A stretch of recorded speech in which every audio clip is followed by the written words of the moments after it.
L'inflation, c'est la hausse généralisée des prix. En d'autres termes, c'est la cherté de la vie. Bienvenue sur Ando Média. Je suis Cheikh Sanou, ingénieur financier.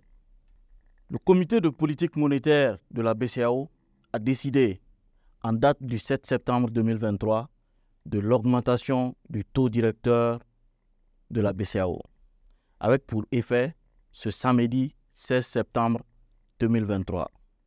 Le taux directeur de la BCEAO va augmenter de 25 points de base, c'est-à-dire de 0,25%. Ça veut dire que le loyer que les banques locales payent pour se refinancer auprès de la BCEAO, la banque mère va passer de 3% à 3,25%.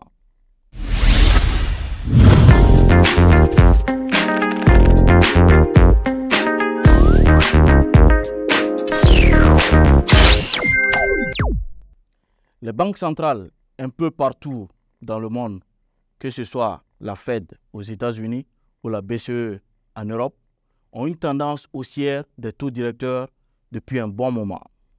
Notre zone l'UEMOA, avec la BCEAO, en est en sa 5e hausse depuis qu'il a fallu contenir une inflation inédite de 8,4% en septembre 2022. Sachant bien que la marge réglementaire inflationniste est de 1% à 3%. Et oui, cette inflation, nous la gérons malgré qu'elle ne soit pas de notre fait. Nous sommes importateurs nets, et cela depuis les indépendances.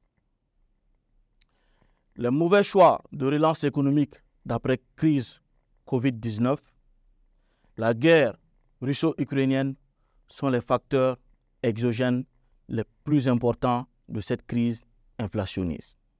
En dehors des mesures de l'Union, de l'UEMOA, je reste convaincu, comme je l'ai déjà signalé dans un de mes posts sur Facebook et sur LinkedIn, que l'État-providence est bien la solution d'atténuation des effets inflationnistes sur le panier de la ménagère. Parlant de l'État-providence, la Côte d'Ivoire vient de réduire son taux d'imposition salariale en fonction de la charge de famille par ménage. En dehors du panier de la ménagère, l'inflation est aussi destructrice de votre épargne.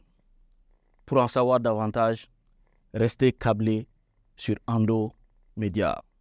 C'est bien la finance qui dirige le monde. À très bientôt.